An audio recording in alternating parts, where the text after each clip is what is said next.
आ ब्रह्म भुवन्नालोकाः पुनरावर्तिनो अर्जुन मामुपेत्य तु कौन्तेय पुनर्जन्म न विद्यते।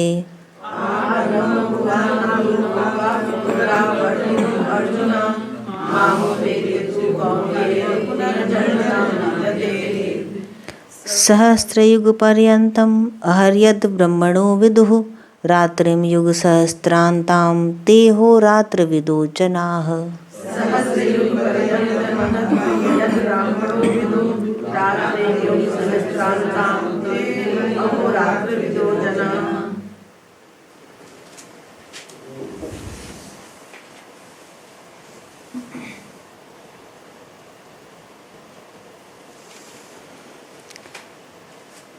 एक बार एक जनरल व्याख्या हम समझ लेते हैं कि ये दोनों श्लोक में भगवान क्या कह रहे हैं। तो अभी पिछले श्लोकों में भगवान ने बात की थी पुनर्जन्म की, कि जो मेरा भक्त है, मेरे अतिरिक्त और कोई चित्त में है ही नहीं ऐसा स्मरण करने वाला, चिंतन करने वाला जो मेरा भक्त है और इस प्रकार चिंतन करता हुआ जो प्राण को त्यागता है, उसका पुनर्जन्म नहीं होता। वह इस दुखालय संसार में बार बार जन्म लेने के लिए नहीं आता। भगवान ने संसार को दुखालय कहा। अब भगवान बता रहे हैं, आ ब्रह्म भुवन्ना लोकाः पुनरावर्तिनो अर्जुन। हे अर्जुन, जो मेरा लोक है वहाँ से लेकर के नीचे, वहाँ वो लोक अलग हो गया और उससे नीचे के जितने भी लोक हैं उनमें जिसका जन्म होता है वह पुनरावृत्ति को प्राप्त अवश्य होता है। मामुपेत्य तु कौन्तेय पुनर्जन्म न विद्यते। लेकिन जो मुझे प्राप्त कर लेता है उसका पुनर्जन्म नहीं होता। तो भगवान का लोक अलग हो गया या भगवान का धाम अलग हो गया। लोक नहीं, उसको धाम कहना चाहिए कि वो अलग हो गया। और उसके नीचे जितने भी लोक हैं वो सब पुनरावृत्ति के कारण हैं। मनुष्य जन्म में हम कहते हैं कि बार बार हमारे पुनर्जन्म होते हैं।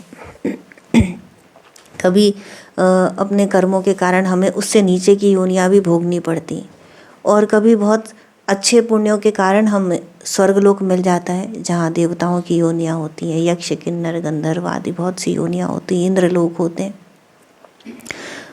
ब्रह्मा का लोक होता है सबसे ऊपर जो माना जाता है। लेकिन भगवान कह रहे हैं कि ब्रह्म लोक तक भी जा कर के, ब्रह्मा के लोक में भी जा कर के यदि तुम निवास करोगे तो वहाँ से भी तुम्हारी पुनरावृत्ति होगी, वहाँ से भी फिर से आगमन करना पड़ेगा। तो अब बात यह है कि इन लोकों में कोई क्यों जाना चाहता है? तो सुख की प्राप्ति के लिए। बाकी जितने भी लोक हैं वो सब भोग के कारण है। चाहे नीचे की योनियाँ हो मनुष्य लोक से और चाहे ऊपर की योनियाँ हो, सब में भोग कर सकता है जीव। लेकिन केवल मनुष्य जन्म में वह कर्म कर सकता है और कर्म के आधार पर ही उसकी मुक्ति पॉसिबल है। तो इसीलिए बाकी सभी लोकों में आप अपने पुण्य कर्मों का भुगतान करते हैं। कि जैसे आप अच्छे कर्म किए, ये होता है ना कि भाई अच्छे कर्म करने चाहिए, तो अच्छे कर्मों का क्या लाभ हुआ? यदि ये भाव विषय है कि यदि आप अच्छे कर्मों से सुख प्राप्त करना चाहते हो तो अच्छे कर्मों के द्वारा आपको ऊपर के लोक मिलते हैं, देवताओं के समान। कहते हैं ना कि स्वर्ग में बहुत सुख होते हैं, तरह तरह की मिठाइयाँ होती हैं और अप्सराएं होती हैं और पता नहीं क्या क्या क्या क्या लोग बातें करते हैं। और नर्क में ऐसा कोई गड्ढा होता है जिसमें नदियाँ बह रही होती हैं खून की और आग जल रही होती है, तो उसमें एक कढ़ाई से निकाल के दूसरे तला जाता है पकोड़े की तरह। तो इस तरह की चीज़ें बताई जाती। तो आप खराब कर्म करते हो तो आपको नर्क मिलता है, आप अच्छे कर्म करते हो तो आपको स्वर्ग मिलता है। लेकिन उसका भी समय सीमा निर्धारित है, वहाँ से पुनः जन्म लेना पड़ेगा। फिर से कहाँ जन्म लेना पड़ेगा? फिर अगेन अपने कर्मों के आधार पे आप या तो ऊपर नीचे की योनि में जाओगे, और या फिर कुछ अच्छे कर्म हुए तो मनुष्य योनि प्राप्त करोगे, जहाँ कर्मों के आधार पे फिर आप डिसाइड कर सकते हो आपको कहाँ जाना है। तो ये फ्री विल, ये ऑप्शन केवल मनुष्य जन्म में मिलता है। दूसरी योनियों में आप केवल उन कर्मों का भोग कर सकते हो। हमारे जो पास जो इंद्रियां होती हैं, जो कर्मेंद्रियां होती हैं, जिनके आधार पे हम कर्म कर सकते हैं, जो डिसीजन मेकिंग बुद्धि का पावर है, वो दूसरी योनियों में नहीं होता। पशुओं को देखिए, जो उनका निर्धारित काम होता है वो उतना ही करते हैं। डिसाइडेड है कि ये पशु मांसाहारी होगा तो वो मांसाहारी होता है, जो वेजिटेरियन है वो वेजिटेरियन होता है। अपने फ्री विल से स्विच नहीं कर सकते हैं वो, कि कभी शेर को लगे कि नहीं मुझे मांस नहीं खाना चाहिए और लेट्स गो टू वेजिटेरियन, चलो वीगन बन जाते हैं। तो शेर नहीं डिसाइड कर सकता है, वो केवल मनुष्य डिसाइड कर सकता है। तो ये फ्री विल इसलिए होती है कि आप अपने कर्मों के आधार पर चुनाव कर लीजिए कि आपको कहाँ जाना है, किस प्रकार का सुख भोगना है। तो मनुष्य किस लिए करता है? मनुष्य के संग बाधा क्या है कि उसका जो मन है वो बाधा है। मन चाहता है सुख, अनंत सुखों की प्राप्ति चाहता है मन। जितना मिल जाता है उसको वो कम लगता है, उसको और चाहिए। तो बुद्धि उसका सहायता करती है मन की, और वो सुख की प्राप्ति में लगा रहता है आजीवन। और जो अच्छे लोग होते हैं, जिनको हम अच्छा और बुरा की कैटेगरी करते हैं, तो जो अच्छे लोग होते हैं वो क्या करते हैं? अच्छे कर्म करते हैं और फिर वो स्वर्ग लोक में चले जाते हैं। लेकिन जो कर्म है वो एक टिकट का काम करते हैं कि इतनी देर के लिए आपको इसका टिकट मिलता है और फिर आपको लौटना पड़ता है कि आपका वीज़ा वहाँ का एक्सपायर हो, इसके पहले आप वापस आ जाओ। तो बस उतने समय आप वहाँ रह सकते हैं और उसके बाद आपको पुनः लौटना पड़ता है। तो भगवान कहते हैं कि कितने भी तुम अच्छे कर्म कर लो और तुम ब्रह्मलोक तक भी पहुंच जाओ, फिर भी तुम्हारी पुनरावृत्ति होगी। अब यहाँ पे एक प्रश्न उठ सकता है कि यदि हमको ब्रह्मा जी के दर्शन हो जाए, ब्रह्मलोक में जाने का मतलब है ब्रह्मा जी के लोक में कि हमको उनके दर्शन होंगे तभी तो हम उनके लोक में जा कर के, तो उसके बाद भी क्या मुक्ति नहीं संभव है? तो यहाँ पर इसका उत्तर यह आता है कि मुक्ति इसलिए नहीं मिलती कि आपका भाव क्या है। सुख प्राप्ति के लिए प्रयास किया गया है ना, बाधाओं से छुटकारे के लिए प्रयास किया गया है कि आज हमारी ये समस्या हल हो जाए इसलिए हमने भगवान का नाम लिया, कल हमारी वो समस्या हल हो जाए, हमारा भविष्य इतना सुखमय हो जाए। कोई भी समस्या हो उसके छुटकारे के लिए, यदि दिमाग में बहुत सारी प्रॉब्लम्स चलती हैं तो हम शांति मांगते हैं, और यदि हमारे पास सब कुछ है, हमको लगता है कि हमारे लिए इतना इनफ है जितना मेरे पास है, तो हम संतोष के साथ जीते। फिर हम ये कहते हैं कि हमें कुछ और नहीं चाहिए, लेकिन हम आराम से जी रहे होते हैं। तो इस तरह की मनुष्य योनि में चार्वाक सिद्धांत से ज़्यादा कुछ नहीं है। जो कहता है ना, चार्वाक सिद्धांत ये होता है कि हमारे पास जो है वही सत्य है, इसके आगे कुछ नहीं है। तो यदि आपने मनुष्य लोक में आप सुख भोग रहे हैं, आपके हिसाब से आपके सब तरफ सब साम्राज्य बना हुआ है, और जितना भी है, कम या ज़्यादा की बात नहीं, वो तो सब्जेक्टिव है। किसी के लिए 100 रुपये काफ़ी है और किसी के लिए 1 करोड़ भी कम है। तो जितना है आप उसमें संतोष के साथ बैठे हैं, तो you are behaving like a Charvaka, कि आपको काफ़ी है आपके लिए ये, और इतना ही है और ये संतुष्ट हैं। तो ये क्या है? एक तरह से स्वर्गलोक आप भोग रहे हैं, अपने पिछले कर्मों के कारण आपको ये मिला है और उसका आप भोग कर रहे हैं। और जिस दिन ये भोग खत्म हो जाएगा, मान लीजिए ये भोगते भोगते ही आपकी मृत्यु का क्षण आ गया, भोग खत्म हो गया, अब दूसरा जीवन क्या होगा? आपने अपने पुण्यों को तो भोग लिया और अच्छे कर्म कुछ किए नहीं, क्योंकि यू वर संतुष्ट, आप सेटिस्फाइड थे, तो आपने अच्छे कर्म कुछ नहीं किए, और इसी सेटिस्फैक्शन में आपने अपने पुण्य कर्मों को भोग लिया। तो अब अगला जन्म आपके जो कर्म, जो बुरे कर्म रह गए, उनको लेकर के आएगा, वो कर्म फलीभूत होंगे, और तब क्या होगा आप अभी तो नहीं जानते, लेकिन अगले जन्म में आप कहेंगे कि भगवान मैंने ये क्या किया मेरे साथ।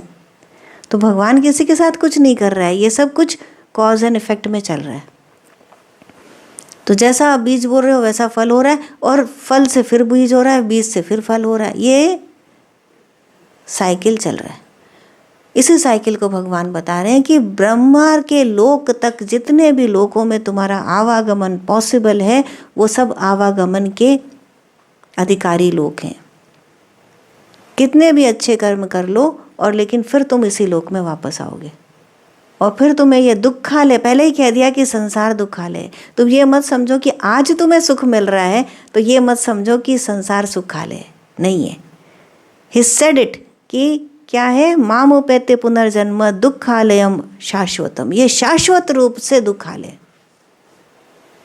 क्षणिक सुख को भोग करके ये मत समझो कि संसार सुखमय है, क्योंकि जब तक इस पृथ्वी पर एक जीव भी दुखी है तब तक तुम सुखी नहीं हो सकते, बिकॉज यू आर कनेक्टेड। तुम समझ रहे हो कि मैं तुम्हारी लिमिटेशन तुम्हारी बॉडी तक है, तुम्हारे परिवार तक है, बट इट्स नॉट ट्रू। संसार में कहीं भी वायु चलती है, कहीं भी एक पत्ता गिरता है तो दूसरी जगह उसका फर्क पड़ता है। Even science proves that. तो जब तक हम कनेक्टेड हैं तब तक हमारी सीमित बुद्धि हमें सुख दे रही है, लेकिन हमारी जो सुपर कॉन्शियस लेवल है वो कह रहा है कि नहीं, उसमें प्रॉब्लम है और वो आज नहीं तो कल सामने आएगी, क्योंकि है तो सामने आएगा ही आएगा। तो ये जितना भी है, सबसे पहले तो ये जानना जरूरी है कि संसार दुखालय है। इस बात को जानना बहुत ज़रूरी है, इस बात को गहराई से समझना बहुत ज़रूरी है। दूसरा फैक्ट ये समझना ज़रूरी है कि हम कितना ही अच्छे काम कर लें, हमारी फिर से पुनरावृत्ति संसार में होगी तब तक जब तक कि हम उस भगवान को प्राप्त ना कर लें। बाकी सब कुछ क्या है, आना जाना आना जाना आना जाना। कि जैसे आकाश है तो सदा है और सबके ऊपर है, इट्स ऑल ओवर एवरीवेयर। लेकिन जो बादल हैं वो आते जाते हैं। तो जो हमारे सुख के लोक हैं वो उन्हीं बादलों की तरह हैं कि हमने उनको देखा कि आज पानी की घटाएं हैं, हमें अच्छा लग रहा है कि वर्षा होने वाली है, सुख में शीतलता है। और कल वही बादल नहीं रहा तो तेज़ धूप, उसको आप सहन करिए। उसके आगे बर्फ़ गिर रहे हैं, ओले, पूरे बर्फ़ जब छा जाती है आकाश में तो सफ़ेद हो जाता है एकदम, नीचे भी पूरा सफ़ेद ऊपर भी पूरा सफ़ेद। तो ये भी बादल है, पीछे का आकाश नहीं दिखाई दे रहा आपको। उस आकाश की प्राप्ति करनी है जो सदा स्थिर है, जो आना जाना नहीं है। आ ब्रह्म भुवन्ना लोकाः पुनरावर्तिनो अर्जुन। ब्रह्मा के लोक तक जितने भी लोक हैं, यक्ष गंधर्व किन्नर इंद्र लोक कहते हैं, फिर ब्रह्मा के लोक हैं, तो मनुष्य के लोक से 100 गुना सुख उसमें ज़्यादा मिलता है। यक्ष किन्नर गंधर्व के लोक में, वहाँ से 100 गुना सुख इंद्र के लोक में मिलता है, वहाँ से 100 गुना अधिक सुख ब्रह्मा के लोक में मिलता है। लेकिन अब तब भी वो भोग करके भी वापस यहाँ आना है। तो जाना कहाँ चाहिए, जो भगवान का लोक है जहाँ अनंत सुख है। बाकी सब सुख एक लिमिटेशन है ना, 100 गुना कह के भी हम एक परिमाण में उसको बांध रहे हैं। लेकिन जो भगवान के लोक का सुख है वह अनंत है। मामुपेत्य तु कौन्तेय पुनर्जन्म न विद्यते, उसके बाद पुनर्जन्म नहीं होगा। तो ये इच्छा भी तो होनी चाहिए कि हमारा पुनर्जन्म ना हो। अदरवाइज इच्छा क्या होती है कि हम अच्छे काम करें, अगला जन्म में हम और अधिक सुख भोगेंगे। जैसे बीज बोता है ना किसान की, फसल निकलेगी, और पेड़ लगाते हैं कि चलो हम नहीं खा पाएंगे, कोई बात नहीं, 40 साल बाद ये वृक्ष बनेगा बढ़िया, तो हमारे बच्चे हमारे नाती पोते खाएंगे। इसलिए तो काम करते हैं कि हम तो चलो निकल जाएंगे, लेकिन हम इतनी ज़मीन जायदाद इतना सब इकट्ठा कर दें कि हमारे नाती पोते सुख भोगेंगे। और तो क्या हुआ, ये आगे का आप साधन करके जा रहे हो। तो आप तो चाह रहे हो ना, आप चाह रहे हो पुनर्जन्म। इसका मतलब है कि आप पुनर्जन्म चाह रहे हो कि हमारा ये शरीर छूट गया, लेकिन हमारा शरीर के बाद जो हमारी आत्मा है वो सुख को भोग रही है कि हमारे नाती पोते, हमारे आने वाला परिवार सुख को भोगेगा। फ्यूचर का प्लानिंग करके जा रहे हैं ना। दैट मीन्स कि वी वांट पुनर्जन्म। चाह रहे हैं ना सब लोग, इकट्ठा करके माया जा रहे हैं। तो अब आप कहेंगे कि आप क्या चाहते हैं कि हम ना करें आगे के लिए, ये आपका डिसीजन है। हम तो वो बता रहे हैं जो भगवत गीता में लिखा है। तो सुख का हम बंदोबस्त करते रहते हैं, सुख को हम चाहते हैं, एक्सेप्ट दिस। ऐसा नहीं है कि हम पुनर्जन्म नहीं चाहते। तो ये सब इसलिए बता रही हूँ कि अपने आप को जानेंगे कैसे, क्योंकि शास्त्र पढ़ने से, भगवद गीता पढ़ने से और इस तरह के ब्रह्म विचार करने से ये एक मिसकंसेप्शन मन में बन जाता है कि हम तो इन सब से परे आ गए। तो हमारा बुद्धि इसको मान लेती है, लेकिन मन कहाँ टिका हुआ है, वो तो अभी बंधा है। वो तो, उसको ये सब कुछ समझ में नहीं आता। उसको समझ में आता है अपना परिवार, अपना शरीर, अपना सब कुछ। मन को यही समझ में आता है, बुद्धि समझ रही, मन नहीं समझ रहा है। वो पुनर्जन्म चाह रहा है, तो पुनर्जन्म चाह रहा है तो होगा। और होगा तो कहाँ होगा, आप कितने ही पुण्य कर लीजिए, फिर संसार तो दुखालय है, भगवान ने लिख दिया। तो अगले जन्म के लिए हम अपने शरीर का निर्माण करते रहते हैं इसी जन्म में। तो अब दूसरी बात क्या है, भगवान कहते हैं कि मेरे पास मेरा धाम। और भगवान का धाम क्या है? यद धाम परमम मम, मेरा धाम ऐसा परम धाम है कि वहाँ जा कर के वापस कोई लौटता नहीं है।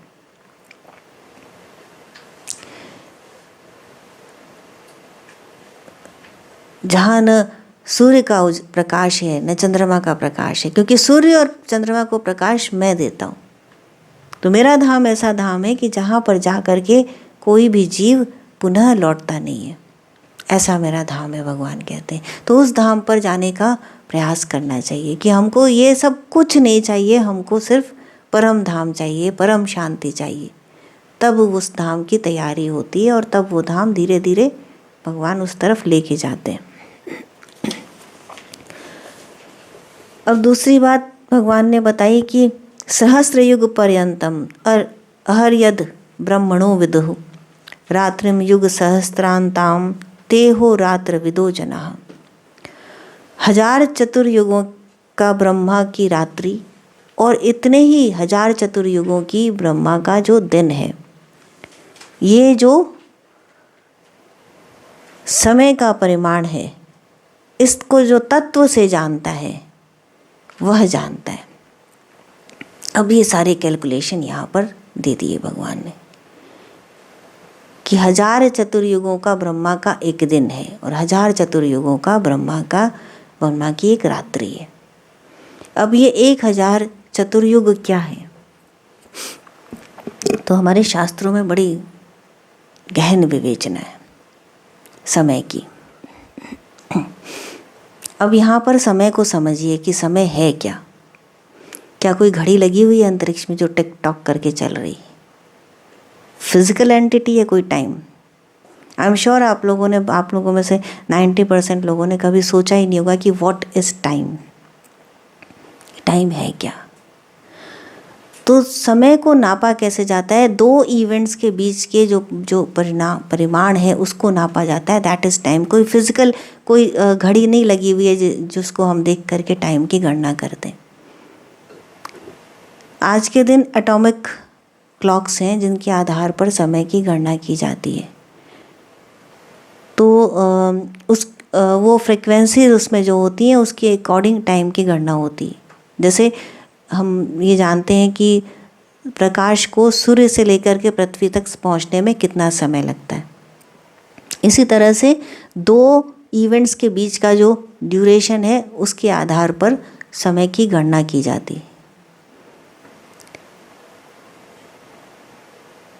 Getting my point?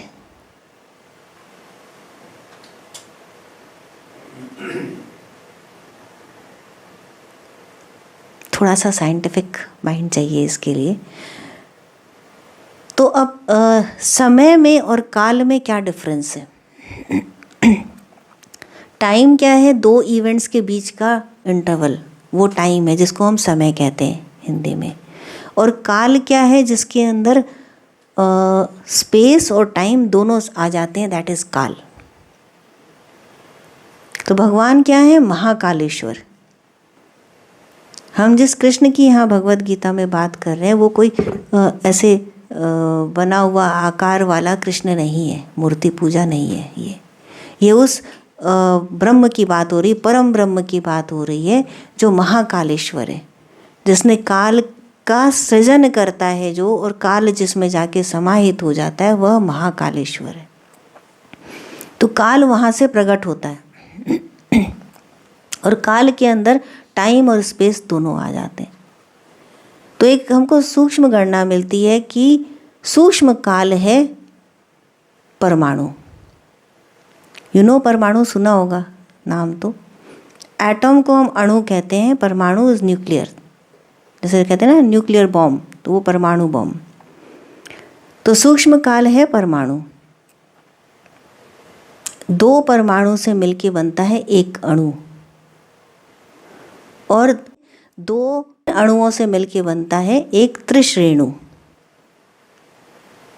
त्रिश्रेणु कहते हैं उसको जो उजाला आता है, जब खिड़की वगैरह से उजाला आता है तो उसमें देखिए बहुत महीन कुछ होता है, त्रिश्रेणु, जो दिखाई भी नहीं देता, लेकिन जो दिखता है वो तो धूल के कण है, उसकी बात नहीं कर रहे। जो फोटॉन्स आते हैं वो त्रिश्रेणु। 3 त्रिश्रेणु को प्रकाश की किरण पार करे इतने समय को बोलते हैं एक त्रुटि।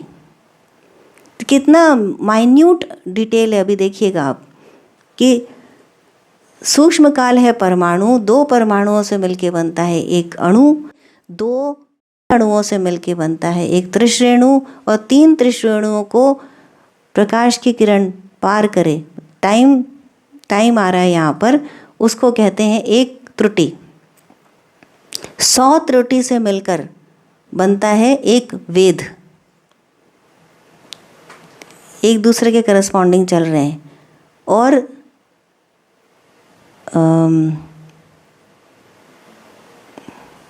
3 वेद से मिलके बनता है एक लव, 3 लव से मिलकर के बनता है एक निमेष, और 3 निमेष से मिलके बनता है एक क्षण, जिसको हम कहते हैं सेकंड। कितना प्रिसाइज, कितना हम फ्रैक्शंस कितने चले गए सेकंड के, आप देखिए। और आरंभ कहाँ से किया हमने? काल से आरंभ किया, परमाणु से। अब ये एक क्षण पर आए हम। 5 क्षण से मिलकर के बनती है एक काष्ठा, 15 काष्ठा से मिलकर के बनता है एक लघु, 15 लघु से मिलकर के बनता है एक नाड़िका, 6 नाड़िका से मिलकर बनता है एक प्रहर, 8 प्रहर से मिलकर बनता है एक दिन रात, 15 दिन रात से मिलकर के बनता है एक पक्ष, 2 पक्ष से मिलकर बनता है एक मास, 6 मास से मिलकर बनता है एक अयन, और 2 अयन से मिलकर बनता है एक वर्ष। 4,32,000 वर्ष से मिलके बनता है एक कलयुग। 2 कलयुग के बराबर होता है एक द्वापर, 3 कलयुग के बराबर होता है एक त्रेता, और 4 कलयुग के बराबर होता है एक सतयुग। चारों युगों के इस जोड़ को बोलते हैं एक चतुर्युग या एक महायुग। इसकी संख्या होती है 43,20,000 वर्ष। 43,20,000 वर्ष का होता है एक महायुग या चतुर्युग। और ये जो एक महायुग या चतुर्युग है, ये देवताओं का एक दिन है, देवताओं का एक युग है, एक दिव्य युग। हमारा जो एक महायुग है, चतुर्युग को मिला के, वो देवताओं का एक दिव्य युग है। और ऐसे 1,000 दिव्य युग ब्रह्मा का एक दिन होता है।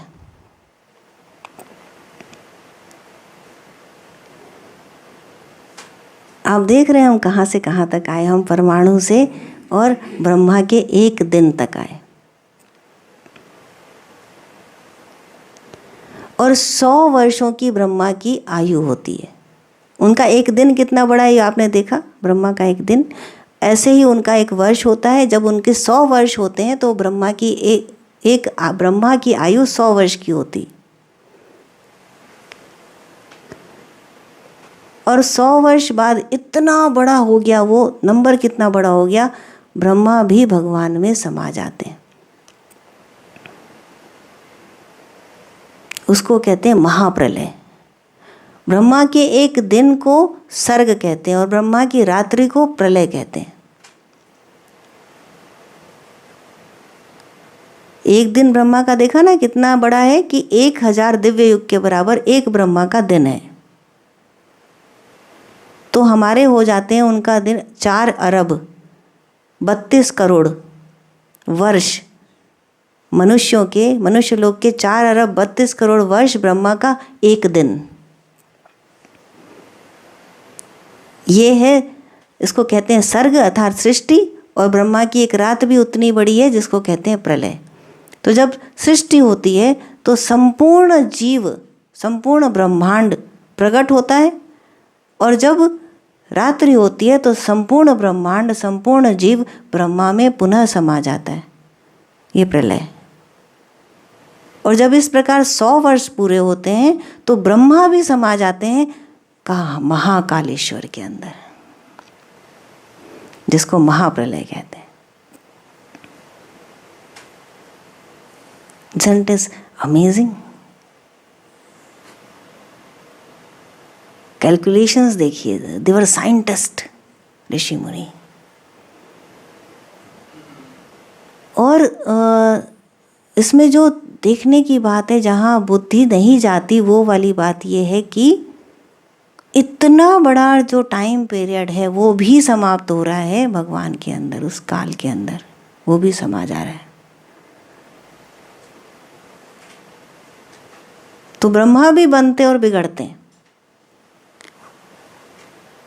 अब जाना चाहते हैं ब्रह्मा के लोक में कि हम तो बनते और बिगड़ते हैं, हम तो फाइनाइट, हम तो इनफाइनाइट नहीं है, पर ब्रह्मा भी नहीं है। हमने इतने वर्षों भी जी लिया तो भी एक दिन अंत जरूर आएगा, तब क्या फ़ायदा उसका। फ़ायदा नुकसान में होता है ना कैलकुलेशन मनुष्य का। तो ये भी सीमित है, ये भी असीमित नहीं है। और जो कालेश्वर है भगवान, वो कह रहे हैं मैं अपने एक अंश से संपूर्ण सत्ता को प्रकट करता हूँ और विनाश करता हूँ।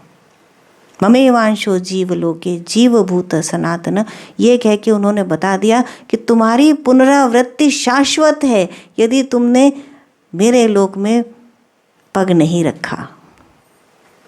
ऐसे ही चलते रहोगे, घूमते रहोगे, घूमते रहोगे, घूमते रहोगे। Do you want this? जैसे कोल्हू का बैल होता है ना, ऐसे घूम रहे हैं सब के सब, and there is no limit.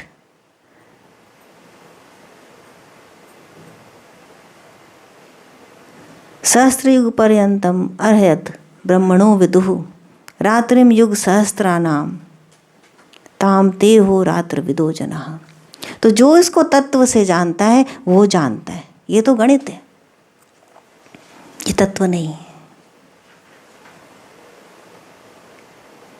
ये गणित है। और जो गणित होता है वो परफेक्ट साइंस होती है।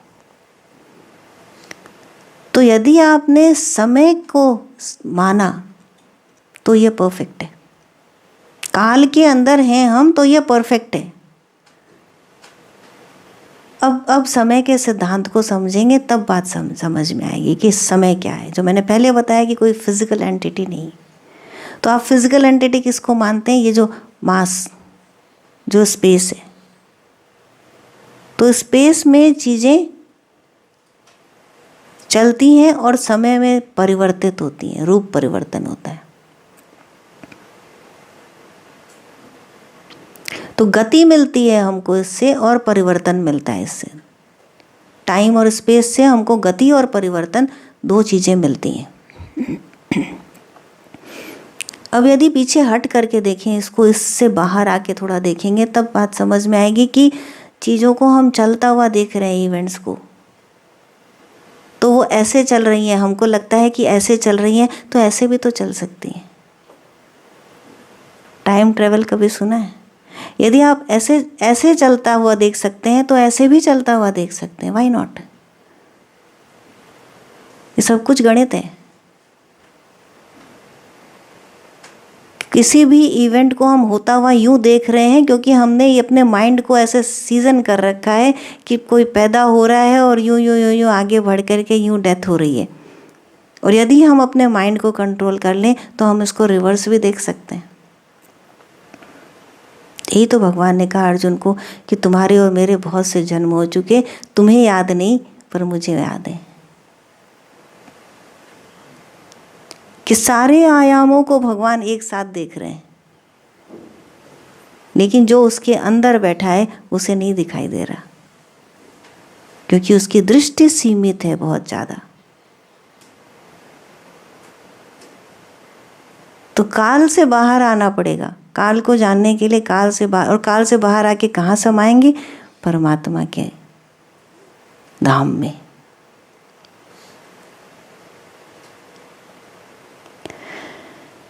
और यदि टाइम नहीं है, ये दोनों एक दूसरे के करस्पॉन्डिंग है। यदि टाइम नहीं है तो स्पेस भी नहीं है। दो इवेंट्स के बीच के ड्यूरेशन को टाइम कहा जाता है। There is no physical entity of time.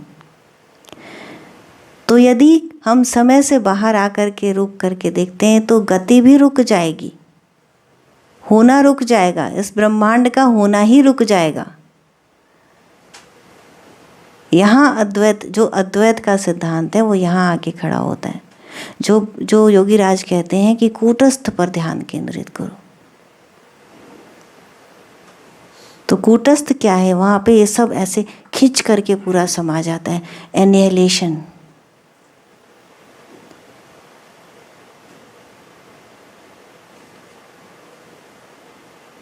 महाप्रलय।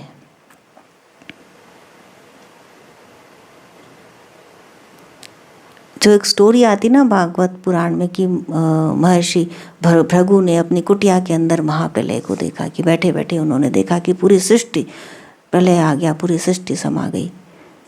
और लास्ट में उन्होंने देखा कि वट वृक्ष के पत्ते पर भगवान श्री कृष्ण हैं। और फिर जब उनकी आँख खुली तो देखा कि कुटी में बैठे हुए हैं। तो ये क्या था? ये सर्ग और प्रलय दोनों उन्होंने देखा, और महाकालेश्वर को देखा। एक रूप के अंदर देखा उन्होंने, एक आकार के अंदर देखा जो मेटाफोरिकल था।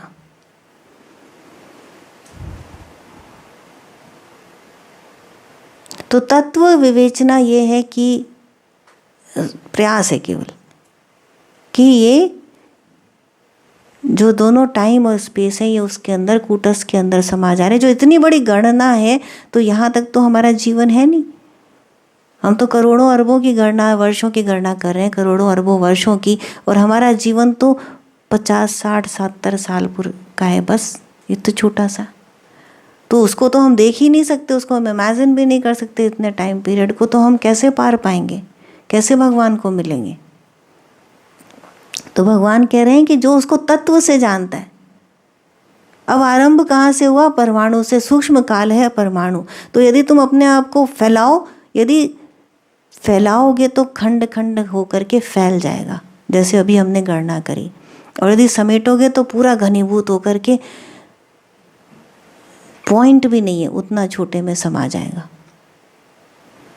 जो परमाणु से प्रकट हुआ वो उसी के अंदर, परमाणु बहुत बड़ी इकाई है, उससे भी छोटा, उसी के अंदर समा जाएगा। बिग बैंग सुना होगा नाम, कि कैसे उससे सृष्टि बनी, उसी में वापस समाती है। उसी की बात की जा रही है यहाँ पर।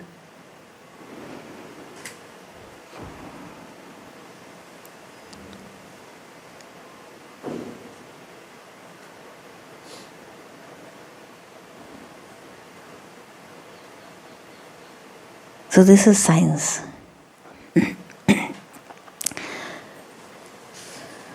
अब इसकी एक आध्यात्मिक विवेचना,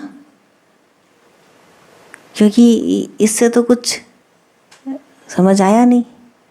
अब आध्यात्मिक विवेचना, उससे और भी कुछ समझ में नहीं आए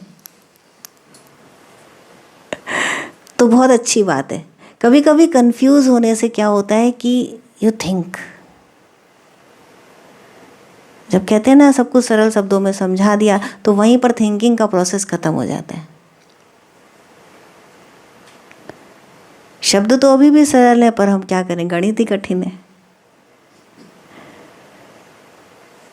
लेकिन वो शब्द अपनी अपनी महिमा को खो चुके हैं, अदरवाइज वो सरल नहीं है। यदि कहा जाता है ब्रह्मा, तो क्या सरल है? पर ऐसा लगता है कि हमारे बाजू में रहता है, क्योंकि इतना सुन लिया कि उसकी गरिमा खत्म हो गई। तो अब अखंडानंद जी बताते हैं, इनका एक्सप्लेनेशन देखते हैं। हे अर्जुन, ब्रह्मा से लेकर कीट पतंगादि सभी लोग पुनरावर्ती हैं, जन्म लेने और मरने तथा पुनः पुनः इसी क्रम में चलने वाले हैं। किंतु कौन्तेय, मुझे प्राप्त होकर उस पुरुष का पुनर्जन्म नहीं होता। अब यहाँ पे अर्जुन के दो नाम लिए भगवान ने, अर्जुन और कौन्तेय। अर्जुन जो सीधा है, निर्माण मोहा जित संग दोषा, अध्यात्म नित्या विनिवृत्त कामा, द्वंद्वे विमुक्ता चित संगे, गच्छन्ति मूढ़ा पदम अव्ययम तत्। दैट इज अर्जुन,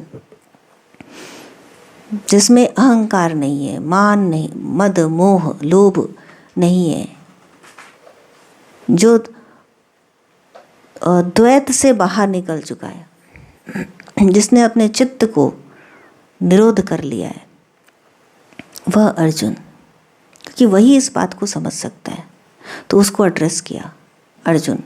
और अब कहा कौन्तेय, जो भाले की सामने का पॉइंट होता है उसको कुंत कहते हैं। पॉइंट ऐसे ट्रायंगुलर बना होता है ना, आगे एक पॉइंट होता है, कौन्तेय, उसको कुंत कहते हैं। कुंत का पुत्र कौन्तेय। तो इतना पॉइंटेड होना पड़ेगा, तभी धनुष है ना हमारे शरीर के अंदर, उस पर जब तीर छोड़ा जाता है साधना का, तो जो तीर है वो आगे से इतना पॉइंटेड हो, और तब तुम उसका संधान उसको छोड़ोगे, तब जाके वो वहाँ लगेगा। तो जो कौन्तेय होगा वही इस बात को पकड़ पाएगा। तो कौन्तेय कह के उसको एड्रेस किया। तो आ ब्रह्म भुवन्ना लोका पुनरावर्तिनो अर्जुन। ये जो भुवन है, जो मनुष्य का लोक है, इसको भुवन कहते हैं, जहाँ जीव पैदा होते हैं मरते हैं, ऐसा हमको दिखाई देता है। लोक अर्थात जिसको हम देख रहे हैं, जैसी सृष्टि वैसी, जैसी दृष्टि वैसी सृष्टि। तो जो हम देख रहे हैं वह लोक, जिसमें हम गमन कर रहे हैं वह लोक। तो जो भुवन लोक हैं, मुझ तक आने वाले जितने भी हैं, आ ब्रह्म भुवन्ना लोका, ब्रह्मा का भी, ब्रह्मा तक के जितने भी लोक हैं सब पुनरावर्तिनो अर्जुन, वो सब पुनरावृत्ति के हैं। धर्म ग्रंथों में लोक लोकांतरों की परिकल्पना ईश्वर पद की विभूतियों का बोध कराने के आंतरिक अनुभव का रूपक मात्र है। अमर कहे जाने वाले देवता भी मरण धर्मा है। इससे बड़ी क्षति क्या होगी? वह देवतन ही किस काम का जिसमें संचित पुण्य भी समाप्त हो जाए। देवलोक, पशुलोक, कीट पतंगादि लोक भोग लोक मात्र हैं। केवल मनुष्य ही कर्मों का रचयिता है, जिसके द्वारा वह उस परम धाम तक को प्राप्त कर सकता है जहाँ से पुनरावर्तन नहीं होता। और ऐसा कब होगा? जब हृदय की समस्त कामनाएं समूल नष्ट हो जाती हैं, तब मरण धर्मा मनुष्य अमर हो जाता है और यहीं इसी संसार में, इसी मनुष्य शरीर में पर ब्रह्म का भली भांति साक्षात अनुभव कर लेता है। तो क्योंकि क्या होता है, कुछ न कुछ कामनाएं हमारे मन में नहीं है तो हमारे सबकॉन्शियस लेयर पे है, वो है। तो उसके कारण क्या होता है, वापस लौटना पड़ता है। क्यों लौटना पड़ता है? कामनाएं हैं तो हैं, हम लौटें क्यों? इसलिए लौटें कि मान लीजिए आप कहीं गए, आप किसी को विजिट करने गए। अभी हम लोग गए थे किसी को विजिट करने के लिए, अंदर मेरी शॉल छूट गई तो मैं वापस लौट के गई अपनी शॉल लेने। बस एग्जैक्टली यही है कि आप जो कामनाएं छूट गई शरीर छूट गया, उसके साथ कामनाएं भी यहीं छूट गई, तो आपका जो जीव है वो तो निकल गया, लेकिन अब वो वापस लौटता है उन कामनाओं के लिए। तो छोड़ के मत जाइए, छोड़ेंगे तो वापस लौटना पड़ेगा। तो कामनाओं को समाप्त करना होता है। यहाँ कहते हैं कि ब्रह्मा की स्थिति प्राप्त करने वाला भी पुनरावृत्ति है। योगेश्वर श्री कृष्ण कहना क्या चाहते हैं? अड़गड़ानंद जी कह रहे हैं कि योगेश्वर श्री कृष्ण कहना क्या चाहते हैं। वस्तुतः जिन महापुरुषों के द्वारा परमात्मा ही व्यक्त होता है, उन महापुरुषों की बुद्धि भी ब्रह्मा नहीं है, लेकिन लोगों को उपदेश देने के कारण, कल्याण का सूत्रपात करने के कारण ब्रह्मा कहे जाते हैं। स्वयं में वे ब्रह्मा भी नहीं है, उनके पास अपनी बुद्धि रह ही नहीं जाती। तो जो परमात्मा को प्यारे हो गए, जिन्होंने परमात्मा में अपना सब कुछ निछावर कर दिया है, उनके पास अपनी बुद्धि भी नहीं है।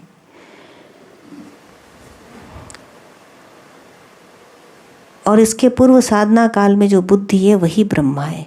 तो एक डीपर नॉलेज, तत्व की विवेचना कर रहे हैं अड़गड़ानंद जी। साधारण मनुष्य की बुद्धि ब्रह्मा नहीं है। बुद्धि जब ईष्ट में प्रवेश करने लगती है, तभी से ब्रह्मा की रचना होने लगती है, जिसके 4 सोपान मनीषियों ने कहे हैं। पिछले अध्याय 3 में बताकर आए हैं, स्मरण के लिए पुनः देख सकते हैं। ब्रह्मविद, ब्रह्मविदर, ब्रह्मा, ब्रह्मविदरयान, ब्रह्मविद्वरिष्ठ, 4 बताए इन्होंने। ब्रह्मविद, ब्रह्मविदर, ब्रह्मविदरयान, ब्रह्मविदरिष्ठ। ब्रह्मविद वह बुद्धि है जो ब्रह्म विद्या से संयुक्त हुई। ये जो हम बातचीत कर रहे हैं, ये क्या है? ये ब्रह्म विचार के अंदर आता है। तो ऐसी बुद्धि जो उस ब्रह्म विद्या से युक्त हो गई, अब नीचे नहीं आएगी। युक्त हो गई, जान लिया, पा लिया, अब वो नीचे नहीं आएगी, उसे ब्रह्मविद कहते हैं। ब्रह्मविदुर वह बुद्धि है जिससे ब्रह्म विद्या में श्रेष्ठता प्राप्त कर ली। अब युक्त तो हो गई, लेकिन श्रेष्ठ होना बाकी है। तो जिसने श्रेष्ठता पा लिया वह ब्रह्मविदुर हो गया। ब्रह्मविदरयान वह तीसरा लेवल है बुद्धि का, जिसने उस ब्रह्म विद्या में दक्ष ही नहीं हुआ, बल्कि उसका नियंत्रक और संचालक बन गया।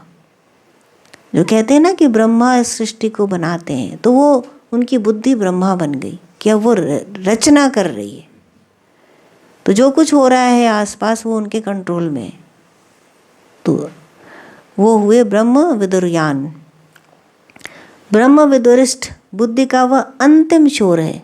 देखिए, रचना कर रहे हैं, लेकिन फिर भी क्या है? फिर भी ब्रह्मा है। और अभी बता दिया भगवान ने कि वहाँ उस लोक से भी पुनरावृत्ति है, कि इतना ऊपर चढ़ गए कि आप अपने जो कुछ आपको दिख रहा है ना संसार, उसकी वो रचना कर रहे हैं, उनके हिसाब से चल रहा है, लेकिन फिर भी वहाँ से पुनरावृत्ति है। अब चौथा क्या है वहाँ पर? कि ब्रह्म विदुरिष्ठ बुद्धि का वह अंतिम छोर है जहाँ ईष्ट प्रवाहित होने लगता है। इतना सुंदर बताया है अखंडानंद जी ने कि ईष्ट क्या है? हर एक का होता है ईष्ट। जैसे रामकृष्ण परमहंस का ईष्ट क्या था? काली माँ।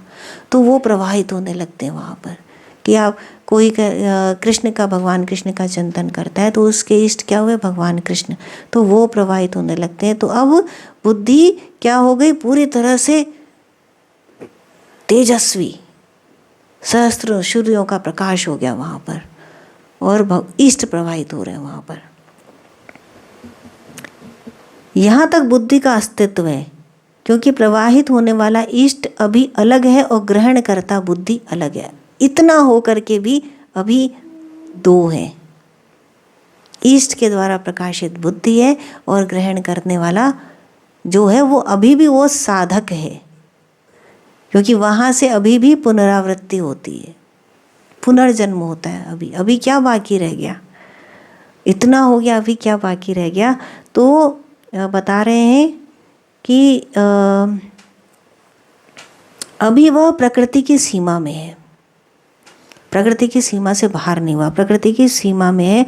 अब स्वयं प्रकाश स्वरूप जब बुद्धि ब्रह्मा रहती है, जागृत है, तो संपूर्ण भूत जागृत हैं, और जब अविद्या में रहती है तो अचेत है। इसी को प्रकाश और अंधकार, रात्रि और दिन कहकर संबोधित किया गया कि अब जो बुद्धि है वो प्रकाश स्वरूप है, क्योंकि ईष्ट का प्रवाह है उसमें।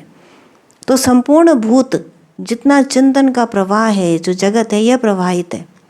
और जब अविद्या, उसमें भी, क्योंकि उसमें भी पुनरावृत्ति हो रही है, तो जब उनके अंदर अविद्या आई तो ये जो जगत है या जो चेतना है, यह अचेत हो जाती है। तो इसको ब्रह्मा की रात्रि कहा।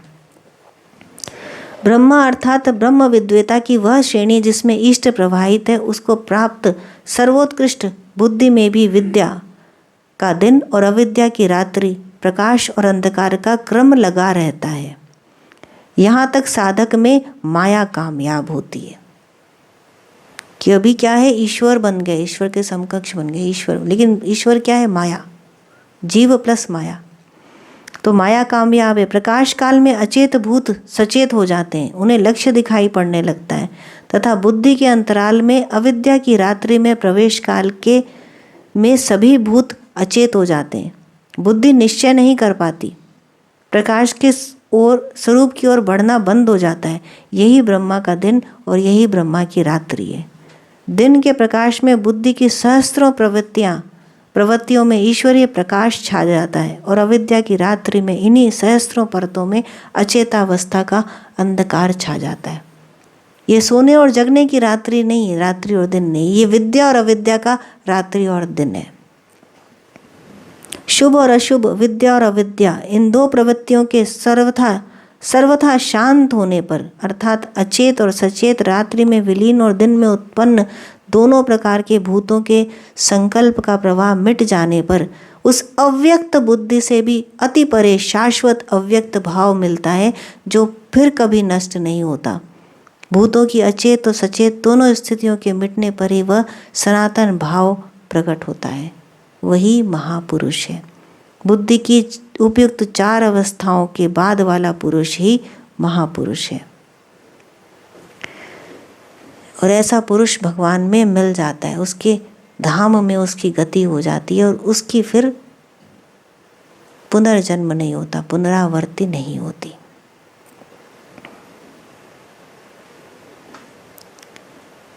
तो ये उन्होंने तत्व को समझाया है अड़गड़ानंद जी ने।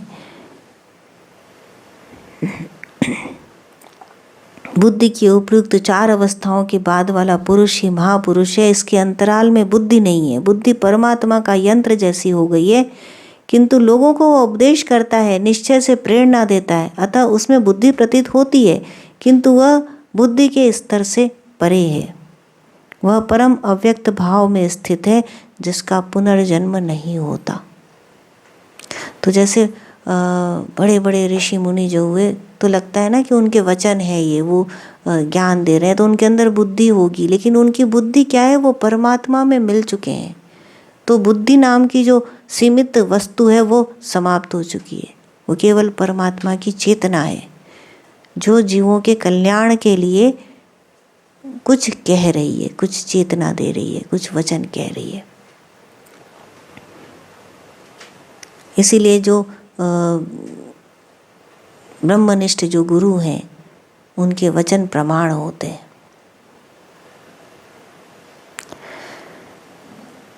सो ये है अमेजिंग साइंस और spiritual science of Bhagavad Gita. जय श्री कृष्ण।